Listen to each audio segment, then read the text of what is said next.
তুমি ঠিক আছো? আরে না, ও নো, রক্ত বেরোচ্ছে। কি করলে তোমরা? হ্যাঁ,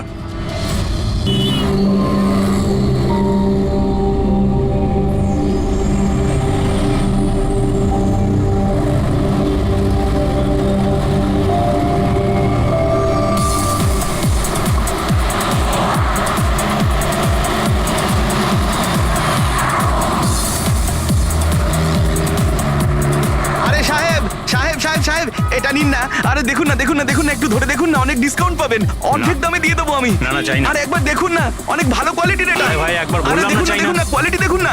আরে শুনুন না ম্যাডাম, দেখুন না, আরে কোয়ালিটিটা দেখুন ম্যাডাম, কিনুন না, ভালো কোয়ালিটির এগুলো, খুব ভালো কোয়ালিটির ম্যাডাম। আরে কেন বিরক্ত করছো ভাই? একবার তো বললাম চাই না। ও ও, ও দাদা, এই ম্যাডামের মনে হয় কিছু একটা হয়েছে। আরে কিচ্ছু হয়নি ওর, আরে দেখুন না, ঘুমোচ্ছে। ওনার ঘাট থেকে রক্ত বেরোচ্ছে। কি? হ্যাঁ, দেখুন ওনার রক্তে ভেসে যাচ্ছে। সুচি? ওই যে, ওই দেখুন, দেখুন, ওই যে সুচি?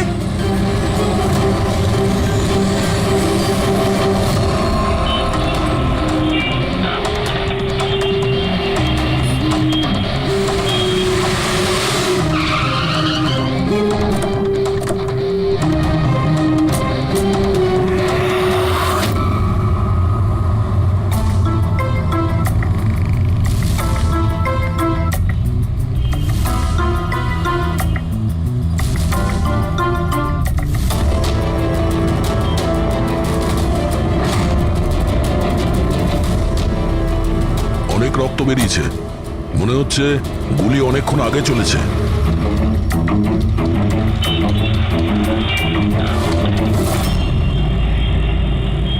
এসব কি করে হলো মিস্টার আশুতোষ।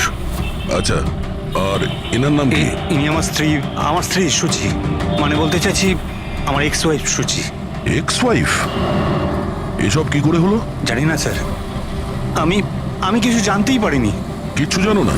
তোমার এক্স ওয়াইফ তোমার পাশের সিটে বসেছিল, গুলি চললো, তুমি কিচ্ছু জানো না? এটা কি করে সম্ভব? আমার হাজবেন্ড কখনো মিথ্যে বলেন না। উনি যখন বলছেন উনি জানেন না, আই এম শিওর যে উনি কিছু জানেন না। আপনি আমি মিহিকা, ওনার প্রেজেন্ট ওয়াইফ। মিস্টার আশুতোষ, যখন সুচির গুলি লাগে আর পিছনের কাঁচটা ভেঙে যায় তখন নিশ্চয়ই শব্দ হয়েছিল, আর আপনি আমাদের বলছেন আপনি কিছুই জানেন না। আসলে গাড়ির মধ্যে খুব জোরে মিউজিক সিস্টেম বাজছিল আর সুচি ঘুমিয়েছিল।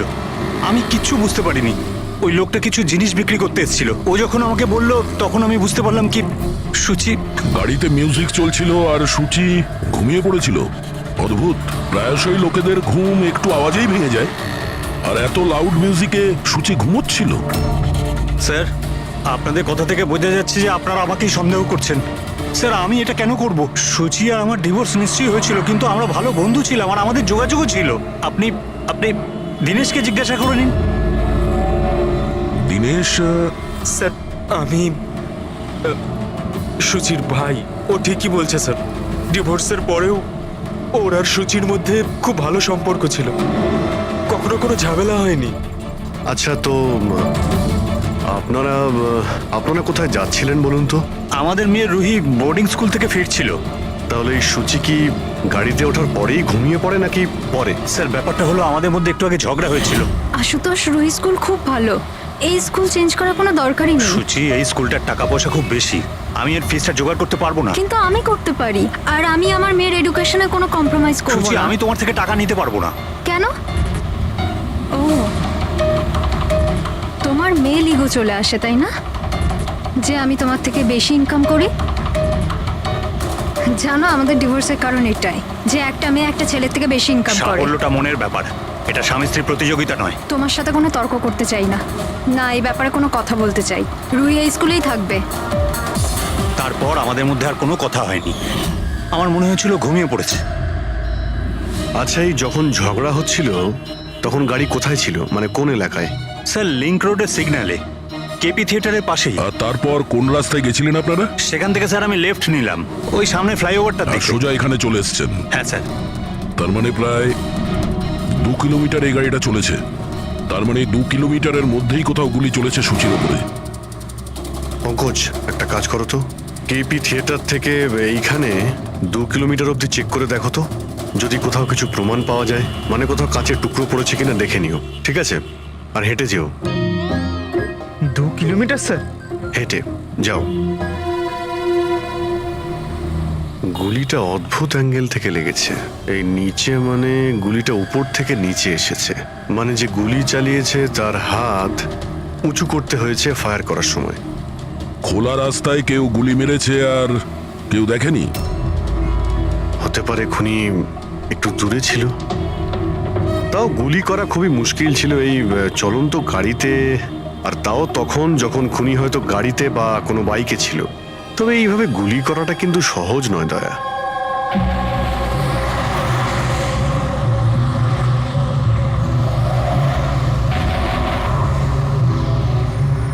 রাস্তায় কোথাও গাড়ি দাঁড় করিয়েছিলে তুমি? সিগন্যালে দাঁড়িয়েছিলাম একবার, ব্যাস, আর কোথাও নয়। যদি সিগন্যালেও কেউ গুলি চালায় কিংবা অন্য কোথা থেকেও যদি গুলি চালায়, তাহলে এম করার সময় তো টাইম লাগবে। তাহলে কেউ গুলি মারতে কাউকে দেখলো না কি করে? হ্যালো, হ্যাঁ স্যার, ঠিক আছে স্যার, আমরা পৌঁছাচ্ছি। কি হয়েছে? এসিপি স্যারের ফোন ছিল, আর একটা লাশ পাওয়া গেছে কামরি ব্রিজের নিচে।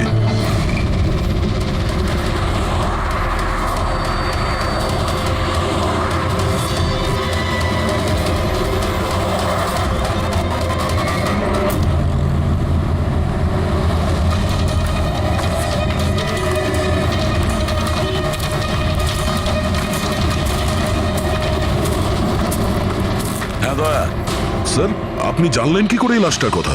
লোকাল পুলিশের কাছে আশেপাশের লোক কমপ্লেন জানিয়েছে। 2 ঘন্টা আগেই লাশ দেখেছে। মাথার পিছনে একটা চোট আছে আর পিঠের পিছনেও একটা গুলির চিহ্ন আছে। স্যার, একটা কথা মাথায় ঢুকছে না, কেউ একে এখানেই মেরেছে নাকি অন্য কোথাও মেরে এখানে নিয়ে এসেছে? দেখতে হবে ফেডরিক। স্যার, রাস্তায় একটা বাইক পাওয়া গেছে। আমার মনে হচ্ছে এই লোকটারই বাইক হবে।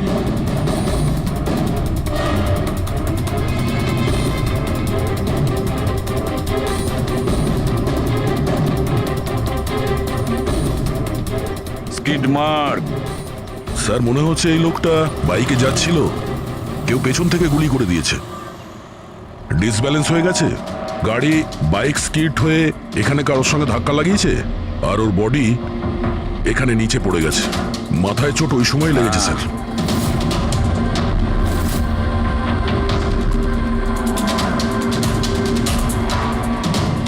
স্যার, হ্যাঁ, কিছুতেই বুঝতে পারছি না এই লোকটা কে। এর কোনো রকম আইডেন্টিফিকেশন নেই। আমি মিসিং পার্সনস ব্যুরোতে জিজ্ঞেস করে দেখবো কি? ফেডরিক, এত তাড়াতাড়ি কেউ মিসিং পার্সনস ব্যুরোতে রিপোর্ট করে না। একটা কাজ করো, আরটিওতে গিয়ে এই বাইকের রেজিস্ট্রেশন চেক করো। ওখানেই সমস্ত ডিটেলস পাওয়া যাবে যে মালিক কে। ওই কেসটার ব্যাপারে কি হলো কিছু জানতে পারলে? না স্যার, খুব অদ্ভুত কেস। বুঝতে পারছি না গুলি কে চালিয়েছে আর কোথা থেকে। পুরো এলাকাটা খুঁজে দেখেছি স্যার, কিন্তু কিচ্ছু পাইনি।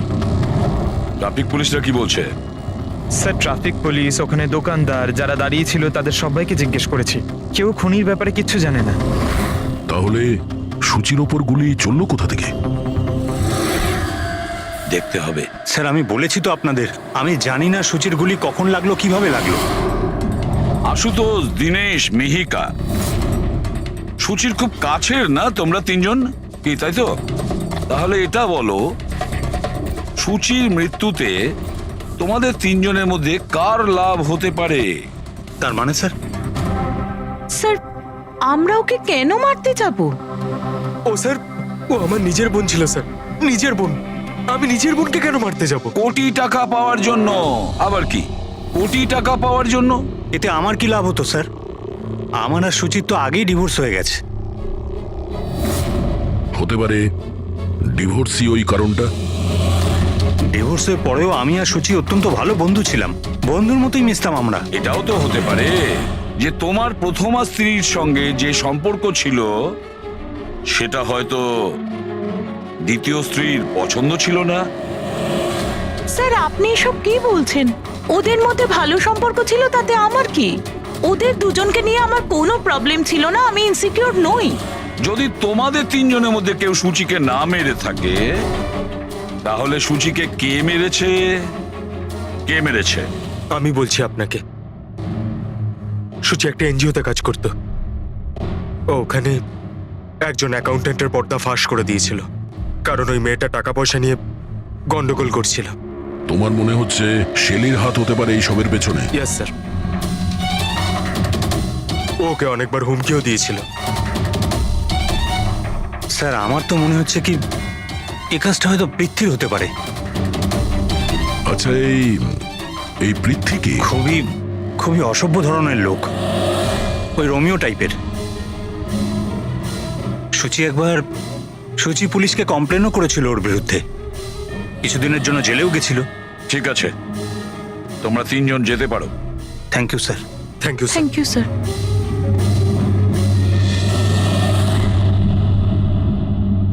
স্যার, তিনজনকেই বিশ্বাস হচ্ছে না। এই তিনজনের ওপর কড়া নজর রাখো।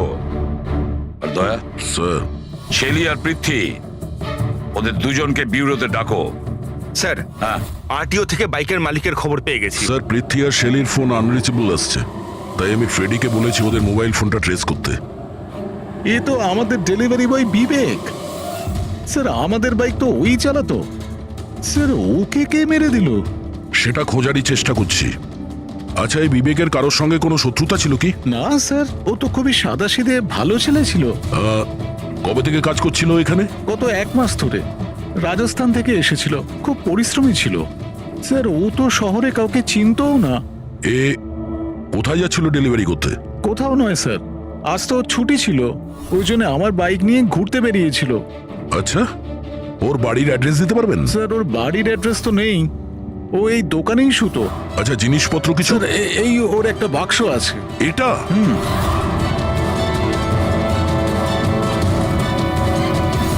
স্যার, এই লোকটার বক্স আর সবকিছু চেক করলাম, তাতেই সার্কাসের প্যাম্পলেট ছাড়া কিছুই পেলাম না। হয় ও সার্কাস খুবই পছন্দ করত, না হলে নিজের ফ্রি টাইমে প্যাম্পলেট বানিয়ে টাকা রোজগার করত। এটা এমন একটা মার্ডার যাতে কোনো সাসপেক্টই নেই। আচ্ছা, বিবেকের মতো এই ধরনের গরিব লোকদের মেরে কার কি লাভ হতে পারে? সেটাই তো। আর ওদিকে সুচি, দ্বিতীয় মার্ডার, যারা সন্দেহের তালিকায় অগণিত, তাদের মধ্যে যে কেউ গাড়ির সামনে গিয়ে গুলি করে মারতে পারে সুচিকে। না বস, আই এম সরি, বাট আমি তোমার সঙ্গে একমত হতে পারছি না। কোন কথা? সেটা এই যে কেউ একে পাশ থেকে গুলি করেছে। তার মানে? স্যার, তার মানে এটা। আরে, এটা তো রাইফেলের গুলি। হ্যাঁ স্যার, আর এই গুলিটা সুচির গলায় এদিকে এখানটা আটকে ছিল। গুলি রাইফেল থেকে চললে তো অনেক দূর থেকে চালানো হয়েছে। হ্যাঁ, একদম ঠিক, দূর থেকেও আর উঁচু থেকেও, এইসব আমি বলছি। এই দেখো বস, 50 ডিগ্রি অ্যাঙ্গেল থেকে সুচিকে গুলি করা হয়েছে। গুলি এখান থেকে এসেছে, কারের কাঁচের জানলা ভেঙেছে আর গিয়ে এর গলায় লেগেছে। এই গুলি যে অ্যাঙ্গেল থেকে চলেছে ডক্টর, কত দূর থেকে চলেছে এই গুলিটা? এই ধরো 70 ফিট দূর থেকে। তার মানে কোনো উঁচু বিল্ডিং থেকে চালানো হয়েছে। সে তৈরি হয়ে বসেছিল বিল্ডিং এর ওপরে গুলি চালানোর জন্য। একটা কাজ করো, ওই এরিয়ার ম্যাপটা বের করো। গুলি গাড়ির বাঁদিক থেকে এসেছিল, আর বাঁদিকে প্রায় অনেকগুলো এরকম বিল্ডিং আর হাই রাইজ টাওয়ার আছে স্যার। যে জায়গায় ওদের দুজনে ঝগড়া হয়েছিল সেখান থেকে সুচির লাশ যেখানে পাওয়া গেছে, তার মধ্যে প্রায় 15 থেকে 20টা টাওয়ার আছে। এর মধ্যেই কোনো একটা বিল্ডিং থেকে গুলি চালানো হয়েছে।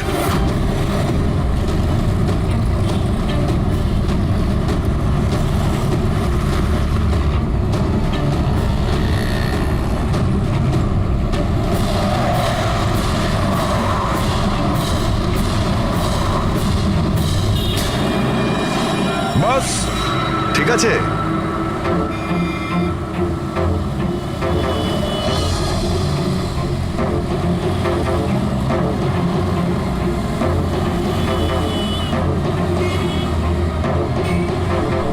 এই অভিজিৎ স্যারের হাতে ওটা কি? মার কাছে ফ্রেডি, ঠিক সেই হাইটে যে হাইটে সুচির গুলি লেগেছিল। আর আমার হাতে এই ডিজিটাল ডিস্টেন্স রিডার আছে, এর থেকে এই লেজার লাইট যদি ওই মার্কেট ঠিক যায় তাহলে তার মানে গুলি এখানে এই বিল্ডিং থেকেই চালানো হয়েছে। সব মাথার উপর দিয়ে গেল। ঠিক আছে, এটা এখনই করে দেখছি। হ্যাঁ দয়া, আমি তৈরি। ওকে। অভিজিৎ, একটু ডান দিকে এসো, ডান দিকে। হ্যাঁ, ঠিক হালকা। আছে। হ্যাঁ, একটু বাঁদিকে। ব্যাস ব্যাস ব্যাস। ঠিক আছে। একটু পেছনে, একটু পেছনে।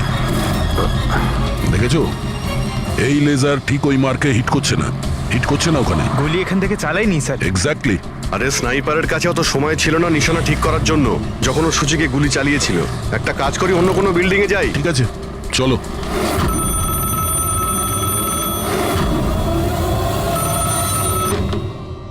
হ্যালো। হ্যাঁ হ্যালো, আচ্ছা এটা কি ফ্যান্টাসি সার্কাস জয়পুর রাজস্থানের অফিস? হ্যাঁ ঠিকই, বলুন। দেখুন, আমি মুম্বাই সিআইডি থেকে এসিপি পদ্মমান বলছি। আপনার ওখানে কোনো বিবেক নামে কেউ কাজ করতো? হ্যাঁ হ্যাঁ, বিবেককে আমি চিনি তো। ও এই সার্কাসেই কাজ করতো। কেন, কি হয়েছে?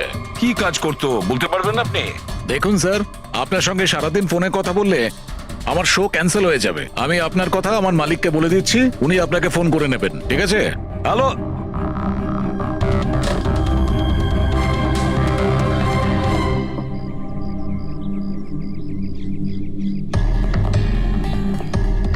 অদ্ভুত স্যার, বিল্ডিং এ কোনো গাড়ি দেখলাম না, মনে হয় গুলি এখান থেকেই করা হয়েছিল।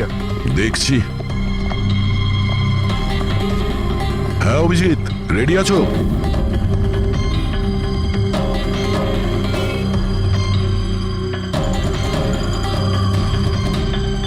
না অভিজিৎ, এখান থেকে টার্গেট ঠিকঠাক লাগছে না। একটু ডান দিকে এসো, ডান দিকে। আর একটু। হ্যাঁ, পারফেক্ট পারফেক্ট। এখানে লেগে গেছে নিশানা।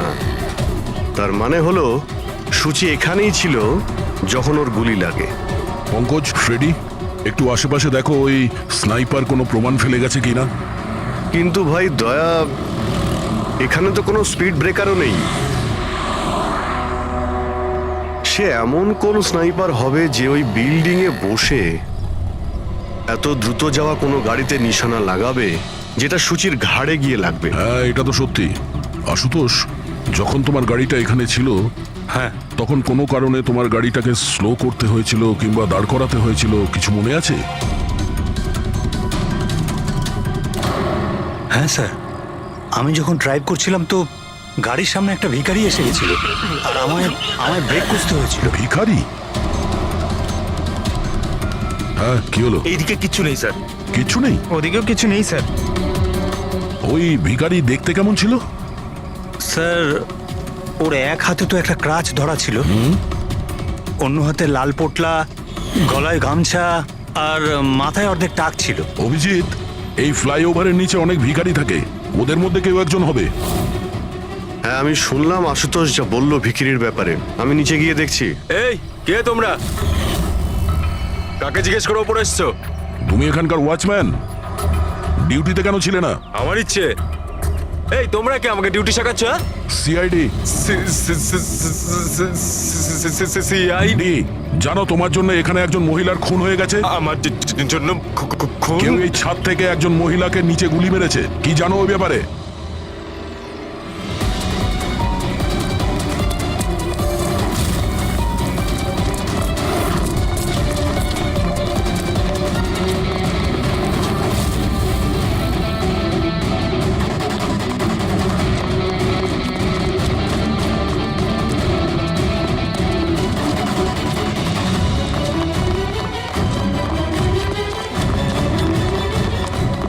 এই দাঁড়া বলছি। স্যার, স্যার আমি কিছু করিনি স্যার। স্যার আমাকে ছেড়ে দিন স্যার, আমি কিছু করিনি। কিচ্ছু করিসনি, কিচ্ছু করিসনি তুই। চল। আমি ভয় পেয়ে গেছিলাম স্যার। কেন ভয় পেয়েছিলি? কি জানিস এই খুনের ব্যাপারে? স্যার, আমি টাকা নিয়েছিলাম, কিন্তু এটা বলেনি যে ও কাউকে খুন করতে চলেছে স্যার। কে ছিল ওই লোকটা? আগে কোনোদিনও দেখিনি স্যার। ও বলেছিল যে ও বিল্ডিং এর ছাদে গিয়ে ওর গার্লফ্রেন্ডকে প্রপোজ করতে চায়। স্যার, ও 2 ঘন্টার জন্য 15,000 টাকা দিয়েছিল স্যার। আমি তো এত টাকা এক মাসেও কামাইনি স্যার কোনোদিনও। স্যার, ও হেলমেট পরেছিল আর চোখে চশমাও ছিল।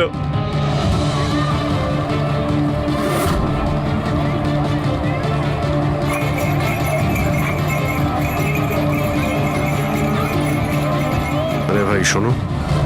ও দাদা, আচ্ছা এখানে এমন কাউকে তোমরা দেখেছো যে মাথায় লাল গামছা বাঁধে, লাল রঙের একটা বোঁচকা আছে আর লাঠির সাহায্যে হাঁটেও? আরে দাদা শোনো, এমন কাউকে দেখেছো যে মাথায় লাল রঙের গামছা বাঁধে, লাল রঙের একটা বোঁচকাও রাখে আর খুঁড়িয়ে খুঁড়িয়ে হাঁটে? দেখোনি?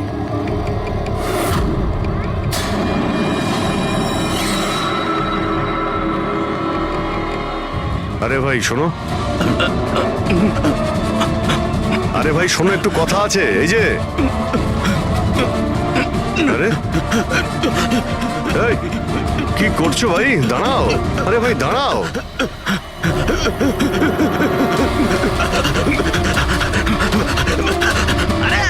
আমি কিছু করিনি, আমার কাছে কোনো টাকা পয়সা নেই, আমি কোনো কিছু চুরি করিনি, আমি একজন ভিখারি।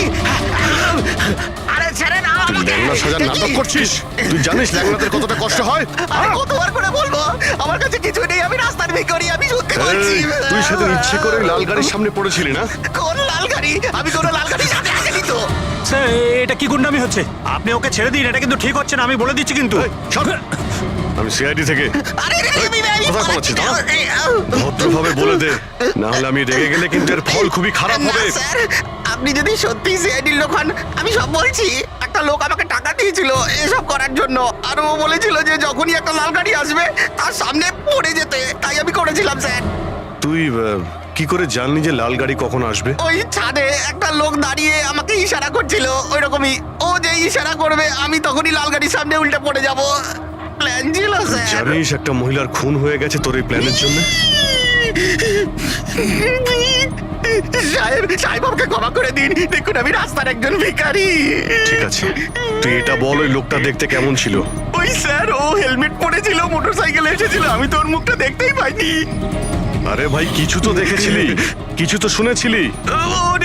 ওর একটা ফোন এসেছিল, ফোনে বলছিল যে তাড়াতাড়ি দেখা করতে এসো, আর উত্তরে বললো যে আমি ওখানে পৌঁছচ্ছি। কোথায় কোথায় পৌঁছতে বলছিল, তোর মনে আছে কিছু? হ্যাঁ, মনে পড়েছে, ভান্ডুপ মিল। ভান্ডুপ মিল? ভান্ডুপ মিল? আচ্ছা ঠিক আছে, ঠিক আছে, ফিরে এসো, আমি স্যারকে ইনফর্ম করছি। Okay sir. হ্যাঁ অভিজিৎ ভান্ডুপ মিল থেকে ফিরে আসছে। ও বলছে যে মিল একদম ফাঁকা পড়ে আছে, কোনো প্রমাণই ওর হাতে পড়েনি। খুনি তো ওখান থেকেই পালিয়ে গেছে। হতে পারে অভিজিৎ পৌঁছানোর আগেই ওখান থেকে ও পালিয়ে গেছে। পঙ্কজ। হ্যাঁ স্যার। পঙ্কজ একটা কাজ করো, যখন সুচির গুলি লেগেছিল ঠিক ওই সময়ে ওই এরিয়াতে কতগুলো মোবাইল অ্যাক্টিভ ছিল খোঁজ নাও। স্নাইপারের ফোন ওদের মধ্যেই কারোর হবে। স্যার। হ্যাঁ হ্যাঁ পঙ্কজ, এটাও দেখো ওর মধ্যে কতজন লোক ভান্ডুপ মিলে গেছিল। স্যার,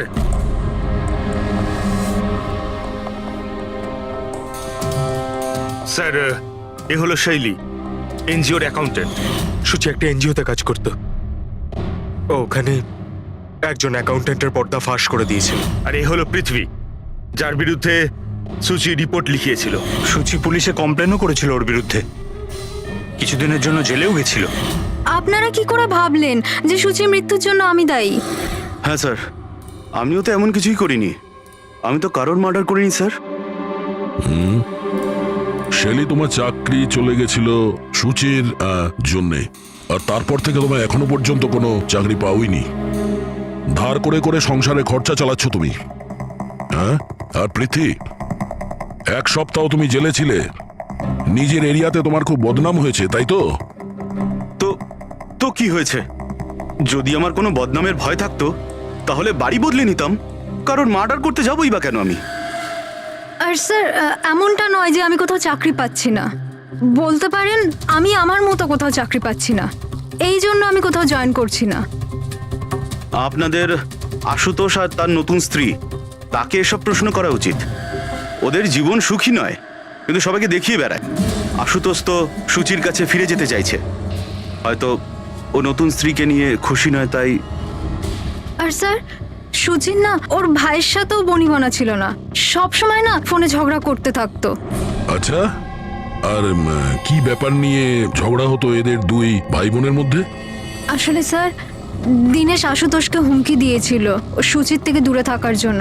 হয়তো সুচির এটা পছন্দ হয়নি। আর স্যার, ও আমাকে আর একটা কথা বলেছিল, মেঘা হিংসে করে ওর আর আশুতোষের মেলামেশায়।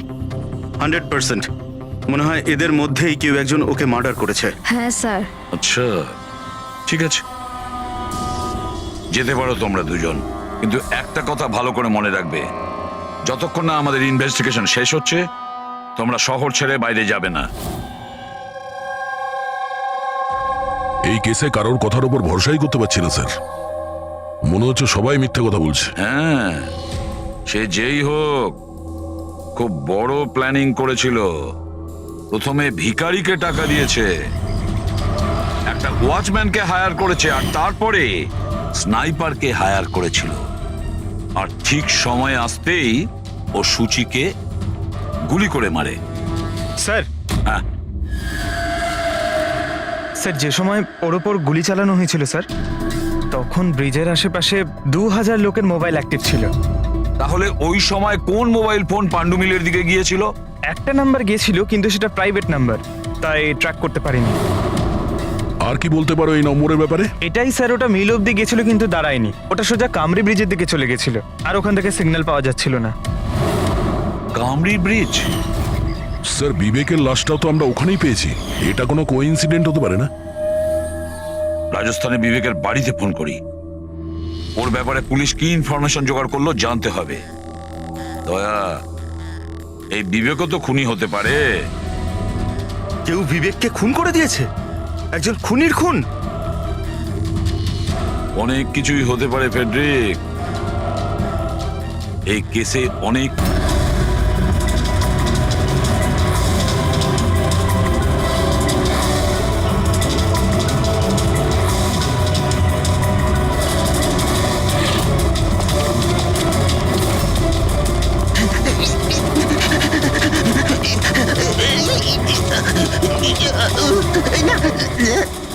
আরে তুই বারবার পালাস কেন? হ্যাঁ, বারবার আপনারা আমার পিছনে পড়ে আছেন কেন? পিছনে তোর পড়ে সঙ্গে আছেন কথা কেন? আছে। আমি কিছু কথা বলতে চাই না। অনেক হয়ে গেছে স্যার, আপনারা আমাদের এইভাবে বিরক্ত করতে পারেন কেউ না। তোমাদের জ্বালাতন করছে না, আমরা নিজেদের কাজ করছি। যাও। কিছু শুনতে চাই না, যান এখান থেকে। আরে একজনের খুন হয়েছে, তোমরা কি বুঝতে পারছো না? তা কি হয়েছে? আমরা কি খুন করেছি নাকি? হ্যাঁ, আমরা গরিব মানুষ, ভিক্ষা করে খাই, তার মানে কি আপনারা আমাদের উপর দোষ দিয়ে দেবেন? হ্যাঁ, দেখুন না।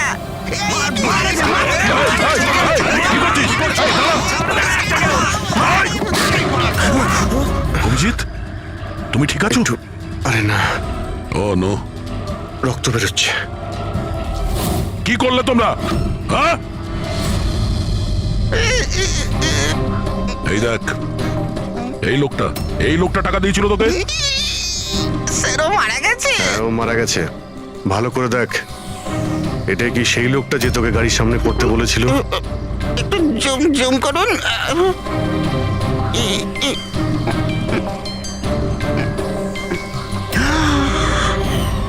এমন ঘড়ি তো ও পড়েছিল। হতে পারে যে লোকটা একে টাকা দিয়েছে সেই প্রমাণটা লোপাট করার জন্য ওকেও মেরে দিয়েছে। চালায় বললাম আমি, ধরেছে তো ছাড়তে হ্যাঁ পঙ্কজ, চাইছে না। হ্যাঁ আচ্ছা, ও ঠিক আছে ঠিক আছে, ওকে ওকে, থ্যাংক ইউ। পঙ্কজের ফোন ছিল, বলছিল যে বিবেক রাজস্থানে কোনো সার্কাসে কাজ করত, নিশানাবাদ ছিল। 1 মাস আগেও সার্কাসের চাকরি ছেড়ে দিয়েছিল, বলেছিল মুম্বাইতে একটা বড় চাকরি পেয়েছে ও। আর হ্যাঁ, যাওয়ার সময় ওই রাইফেলটা ওটাও চুরি করে নিয়ে গেছিল। রাইফেল চুরি করে এনেছিল? হয়তো সুচির সুপারি নিয়ে এখানে এসেছিল, আর দোকানে এই জন্য কাজ করতো যাতে ওকে কেউ সন্দেহ না করে। হ্যাঁ, আর এই পুরো ষড়যন্ত্রের যে মাস্টার মাইন্ড, সে নিশ্চয়ই রাজস্থানে গেছিল বিবেককে সুপারি দেওয়ার জন্য। কে হতে পারে এই মাস্টার মাইন্ড, যাকে চোখের সামনে দেখেও ধরতে পারছি না?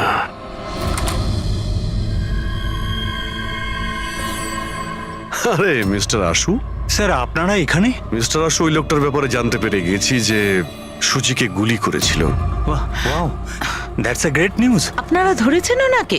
বিবেক নাম ওর। আপনারা কোনো বিবেককে চেনেন? না তো। অদ্ভুত ব্যাপার, আপনি কোনো বিবেককে চেনেন না, কিন্তু 15 বার কল করেছেন আপনি আপনার ফোন থেকে বিবেককে।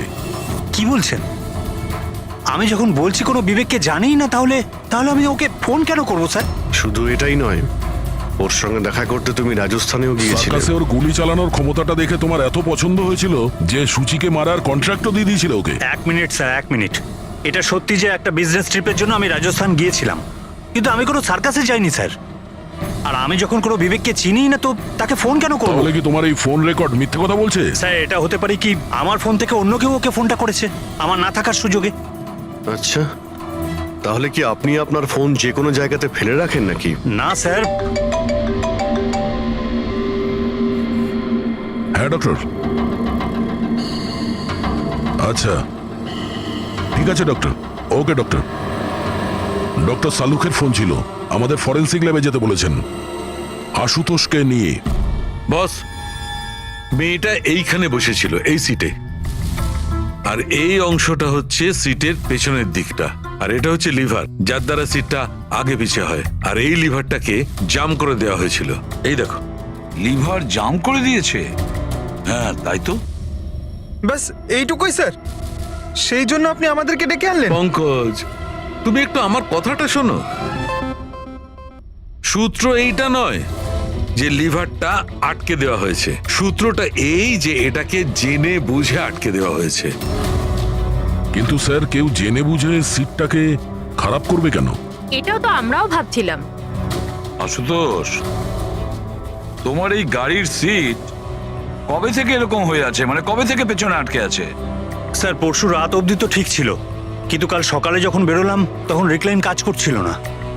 আমার হাতে ঠিক করার মতো অত সময় ছিল না বলে এমনি বেরিয়ে গেলাম। ডক্টর সালুখে, সিটটা খারাপ হওয়া এই কেসটার সাথে কি সম্পর্ক? সম্পর্ক আছে ফ্রেডি। সম্পর্কটা হচ্ছে এইটা যে খুনি চাইছিল সিটটা পেছনে হেলে থাকে, সূচির পজিশনটা এইরকম থাকবে পেছনের দিকে। স্যার, ও যদি সামনে বসতো বা পেছনে বসতো তাতে খুনির কি এসে যায়? খুনির তো গুলি করারই ছিল। পঙ্কজ, তুমি এক কাজ করো, এখানে তুমি গাড়ির সিটটায় বসো। সারিকা, তুমি সূচির জায়গায় বসো। এবার ধরে নাও আমি সুচি। আমি যখন এই সিটটায় বসেছিলাম তখন আমার মাথাটা এরকম ছিল। বস, সূচির এইভাবে বসার সুবিধাটা খুনি তখনই পাবে যখন ওর এম সূচি নয়, ড্রাইভিং সিটে বসা লোকটি হবে, মানে আশুতোষ হওয়ার কথা। কিন্তু আশুতোষকে কোনো কারণে খুব ব্রেক চাপতে হয়, ব্রেকের কারণে ঝটকা লাগে, আর সেই ঝটকায় সূচি ঝুঁকে যায়। আর বস, আশুতোষকে লাগার পরিবর্তে সূচির গুলি লাগে। স্যার তার মানে আশুতোষ খুনি নয়, কিন্তু কেউ ওর খুন করতে চাইছিল। দয়া,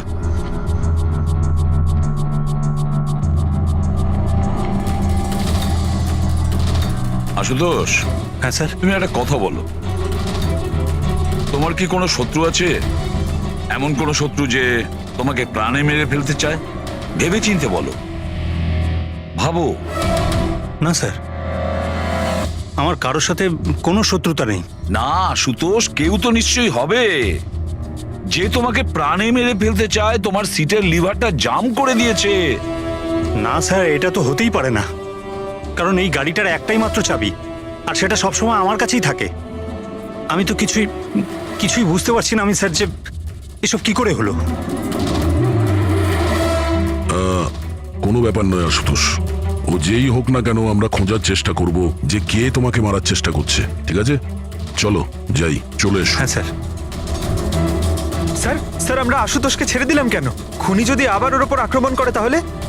দেখে যাও তুমি পঙ্কজ, এবার আমরা আশুতোষের প্রতিটা মুভমেন্ট ট্র্যাক করব, সব কথা আমরা শুনতে পাবো। স্যার, সেটা কিভাবে? দয়া যে ট্রান্সমিটার বাগ লাগিয়ে দিয়েছে।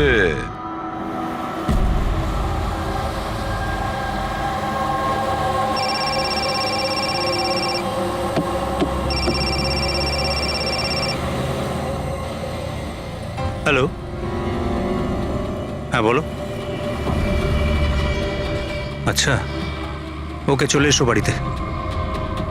ওখানে? কিন্তু ওই জায়গাটা তো বন্ধ না? ঠিক আছে, আসছি।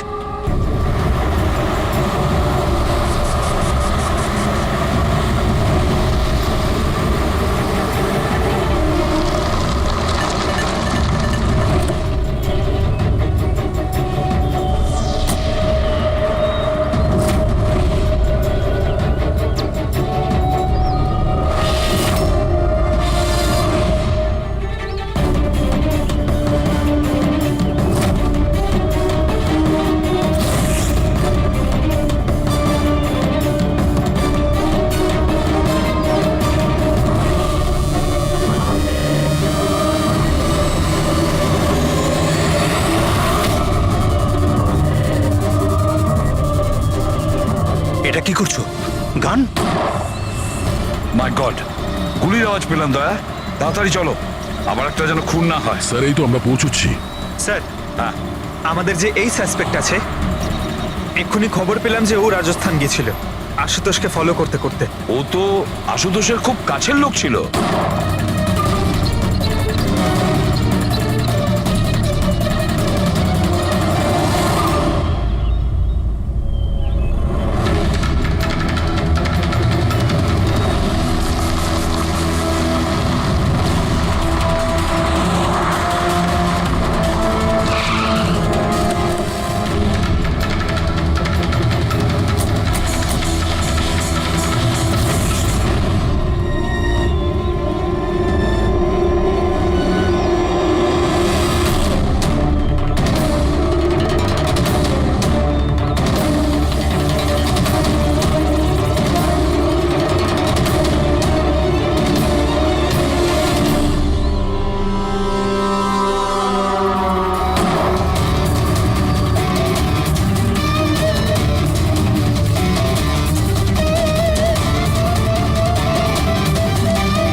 দিনেশ, স্যার, আমি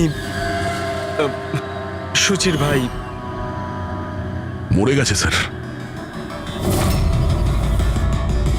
আমি আমি কিছু করিনি স্যার। এ আমাকে মারতে চেয়েছিল।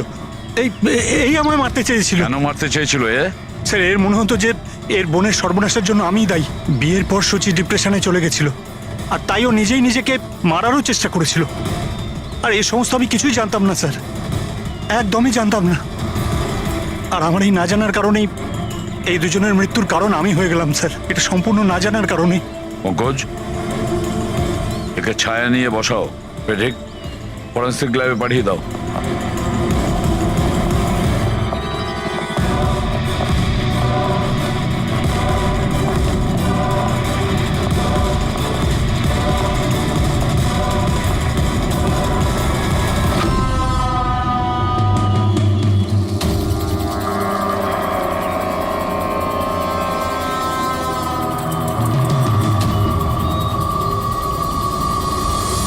গল্পে একটা নতুন টুইস্ট।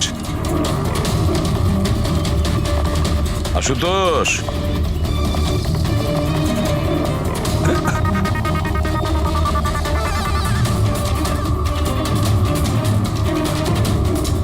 এটা কি চেনো?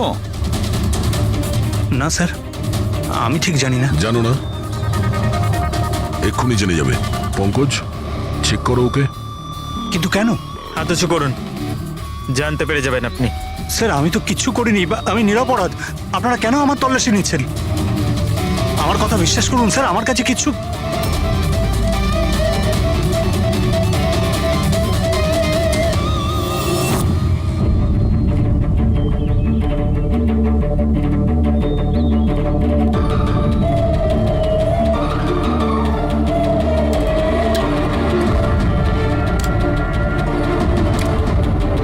স্যার, এই নিন ও রাবার বুলেটস।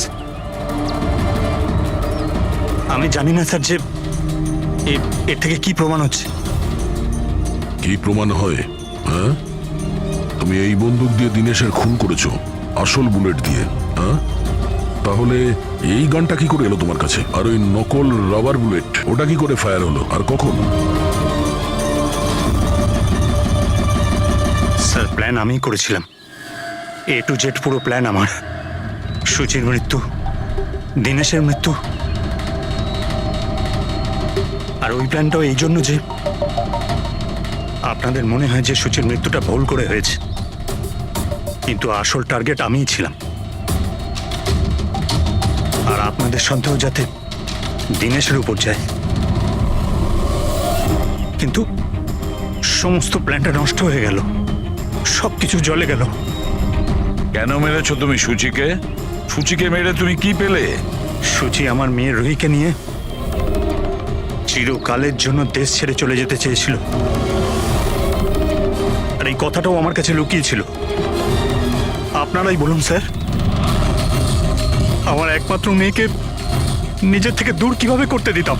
আর সেই জন্য তুমি বিবেক মানে একজন শার্প শুটারকে টাকা দিয়েছো নিজের স্ত্রী সূচিকে মেরে ফেলার জন্য, আর যেই ও তোমার কাজ শেষ করেছে ওকেও মেরে দিয়েছো। তুমি দিনেশকে কি এমন কথা বলেছিলে যে ও মারার জন্য তোমাকে এখানে চলে এলো? আমি আমার ওয়াইফকে দিনেশের কাছে পাঠালাম। কি?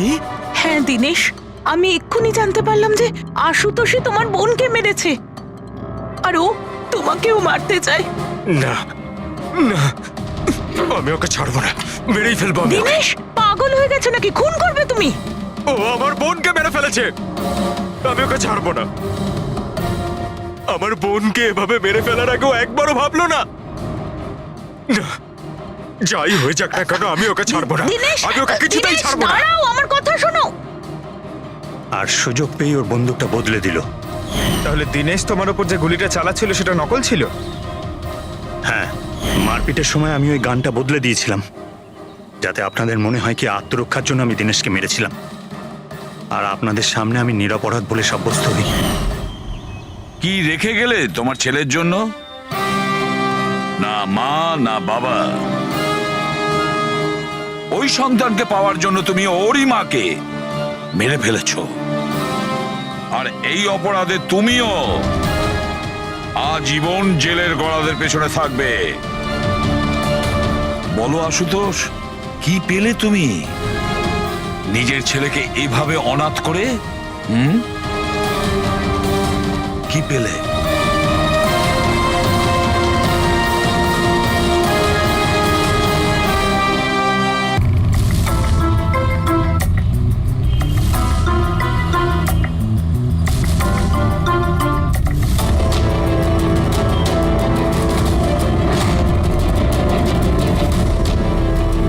অনেক রক্ত বেরিয়েছে, মনে হচ্ছে গুলি অনেকক্ষণ আগে চলেছে।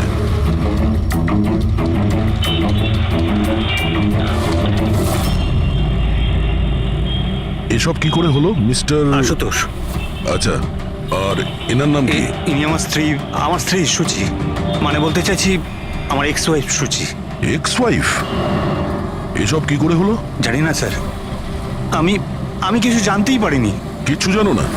তোমার এক্স ওয়াইফ তোমার পাশের সিটে বসেছিল, গুলি চললো, তুমি কিচ্ছু জানো না? এটা কি করে সম্ভব? আমার হাজবেন্ড কখনো মিথ্যে বলেন না।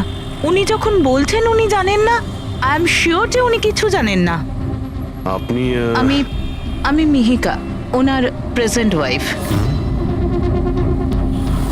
মিস্টার আশুতোষ, যখন সুচির গুলি লাগে আর পিছনের কাঁচটা ভেঙে যায় তখন নিশ্চয়ই শব্দ হয়েছিল, আর আপনি আমাদের বলছেন আপনি কিছুই আসলে জানেন না। গাড়ির মধ্যে খুব জোরে মিউজিক সিস্টেম বাজছিল, আর সুচি ঘুমিয়েছিল। আমি কিচ্ছু বুঝতে পারিনি। ওই লোকটা কিছু জিনিস বিক্রি করতে এসেছিল, ও যখন আমাকে বললো তখন আমি বুঝতে পারলাম কি সুচি। গাড়িতে মিউজিক চলছিল আর সূচি ঘুমিয়ে পড়েছিল। অদ্ভুত, প্রায়শই লোকেদের ঘুম একটু আওয়াজেই ভেঙে যায়, আর এত লাউড মিউজিকে সূচি